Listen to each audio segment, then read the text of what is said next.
사도행전 묵상일기 163번째. 오늘도 주님의 자녀로 당당하게 사세요.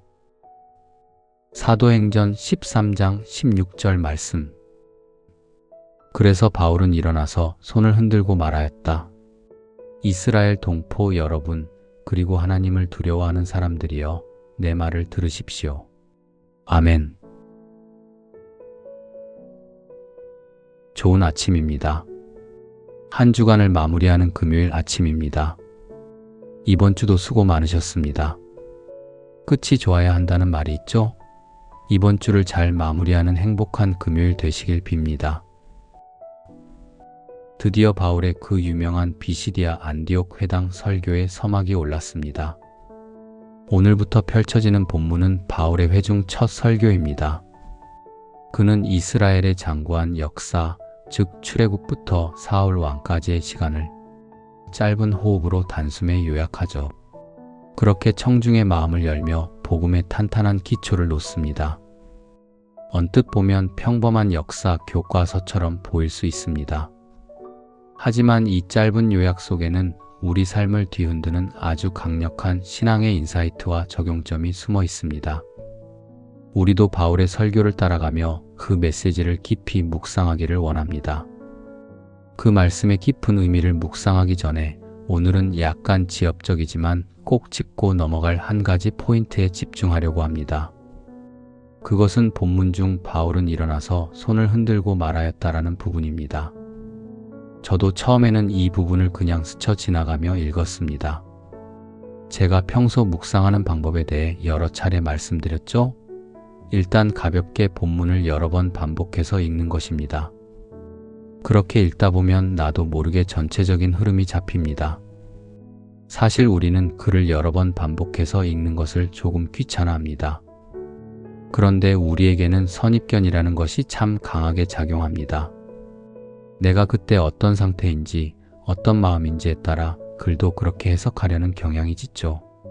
똑같은 글을 읽고도 사람마다 해석이 다 다른 이유가 바로 그것입니다.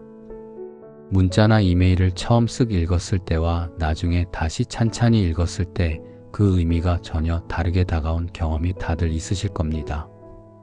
문장이 이중적 의미를 담고 있으면 더욱 그렇습니다. 그래서 성경은 여러 번 반복해서 읽는 것이 매우 중요합니다. 저 역시 본문을 그렇게 몇 번씩 읽다가 문득 눈에 확 들어오는 구절이 있었습니다. 바로 바울이 손을 흔들었다는 대목이었죠. 바울은 왜 굳이 손을 흔들었을까요? 그저 평범한 손 인사였을까요? 만약 단순한 인사치레였다면 누가가 굳이 이 행동을 세심하게 기록하지 않았을 것입니다. 그때 머릿속에 번쩍 떠오른 것이 있었는데요.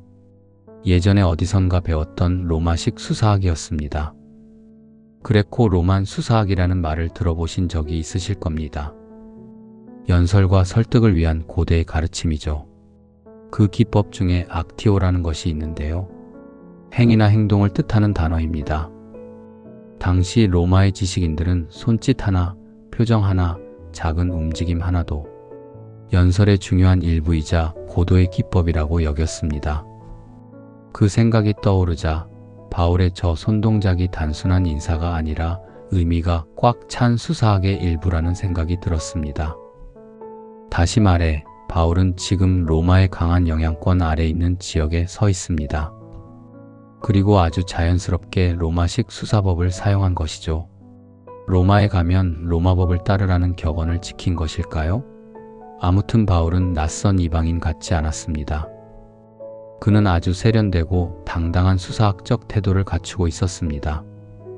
자신이 철저히 준비된 복음의 변증가임을 청중들 앞에서 여실히 드러낸 것입니다. 저는 이것이 단순히 바울의 뛰어난 학식이나 지적 능력만을 드러낸다고 생각하지 않습니다.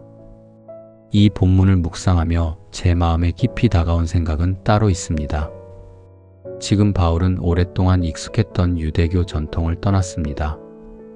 그리고 예수 그리스도의 새로운 복음을 들고 이 자리에 섰죠.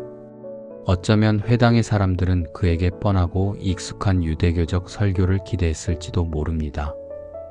그런데 바울은 지금 완전히 새로운 복음을 전하려고 합니다.